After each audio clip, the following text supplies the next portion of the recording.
So what should we focus more on? What would interest the audience, or what is more important in that topic, which may not interest the audience sometimes? So, yeah. Thank you. This is actually not an easy question. It's an eternal question. And there is the easy answer to it and the complicated answer to it. So the easy answer to it is, boss, please focus on what is important to the reader. It's a no-brainer, as my friends would say, right? You're writing for the reader. If the reader doesn't like what you've written, or the reader finds what you've written boring, uninteresting, you've failed. So it doesn't matter how much grand research you have done and how complex it is. Finally, what matters is how it reaches its recipient, right? I mean, in English, you have the saying, beauty is in the eye of the beholder. If you can reconfigure that, right? The value of research is in the eye of the reader, because that the person who uses it is finally the one for whom it matters how good it is or how bad it is. And if that person can't understand it or doesn't find it interesting, you've failed in your job. So that's the easy answer, right? The more complex answer is, do you know who is your reader? One, are you sure there's only one kind of reader? Two, if there is more than one kind of reader, how do you appeal to each of these readers? Three, right? What do you want from your reader? Four, these are good questions to ask, right?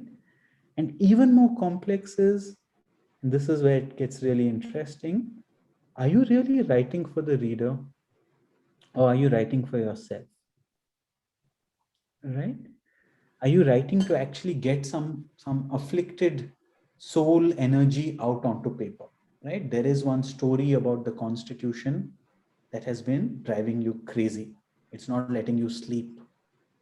My Hindi is not good, but it's torturing you, right?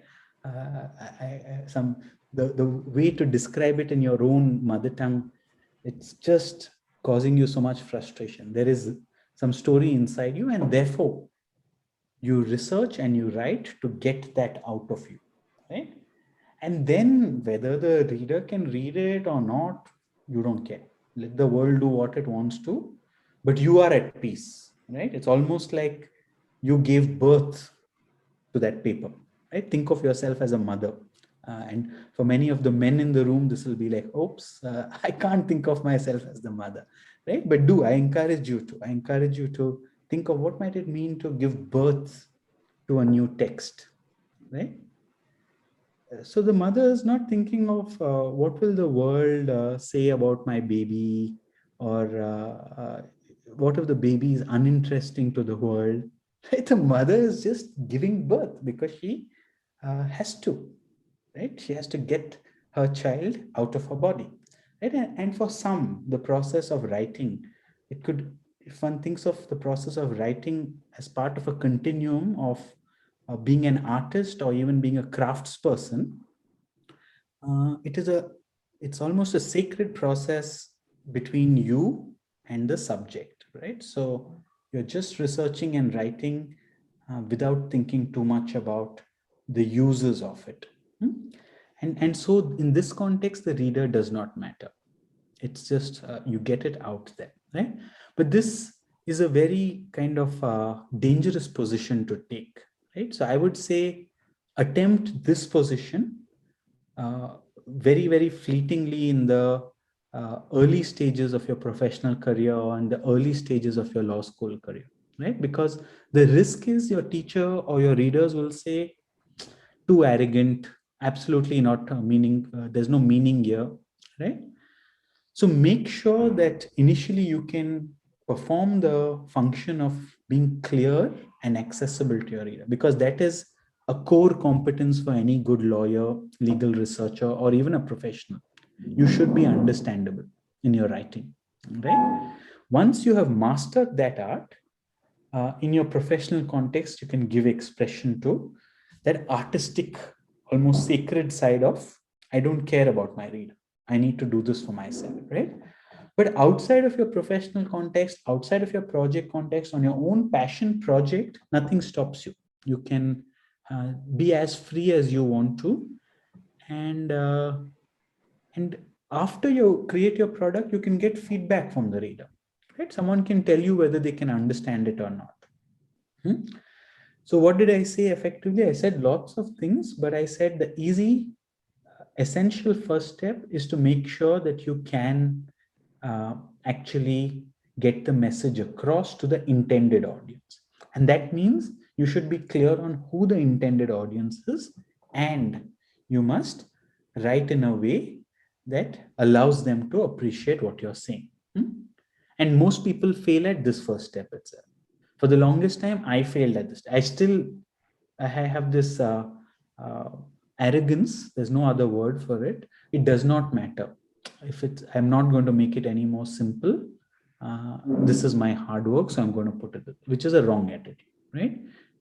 Finally, it's meaningless if it's just sitting in a journal and no one reads it, no one cites it, no one argues with it. The whole point of writing and publishing, or even writing and sharing, is for engagement, right? And so the reader becomes important. That said, in some situations, give your afflicted soul the space to bring out what is crying to be brought out, right? And there, don't worry so much on what the reader will say and what the market wants. Just go with what needs to express itself, right? Final comment at a very philosophical level. For those of you all who like philosophy, there are two approaches to philosophy as well. The first approach is a consequentialist approach, right? Of which utilitarianism, which Jeremy Bentham, you'll all will be familiar with, is an example.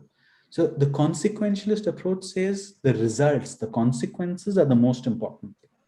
And therefore, whatever you do, its value will be judged by its consequences, right? That's one approach. The other approach is the deontological approach. Big word, right? I'll put these in the chat box in a moment. The deontological approach does not care about the results. It says, do the right thing. Do what you need to do. Whatever happens, happens. That doesn't matter, right? So almost like the karmanye vadikaraste mafalishu kadachan shloka in Sanskrit, but not exactly, right? Because that says you'll get the fruit. But the deontological approach says, just do the right thing because it's the right thing to do. Don't worry about the consequence. The value of a thing is established by whether you're doing what morality or virtues require, right? And so consequences are irrelevant. So this has been for 2,500 plus years a broad division in the world of Western philosophy. From, let's say, Socrates onwards. Even pre-Socratic philosophers have had this debate. And so as a researcher, you can think of, do I care about the consequences? Should my consequences matter? Or do I care more about some higher principle of morality? And the concept, if the readers don't understand, they don't understand. My teacher doesn't understand, she doesn't understand. If I get a O or a U, it's okay. I'll just do what I need to do, right? So finally, it comes down to you as well. There is some choice in the matter. In today's world, to be careful, make sure that your reader can understand you. So I said a lot of things to a lot of people, because as you can see, my audience is very different. There are many types of people here, and I'm speaking to everybody at the same time. So whatever felt best for you, hopefully you've picked that up and you have some more clarity for yourself.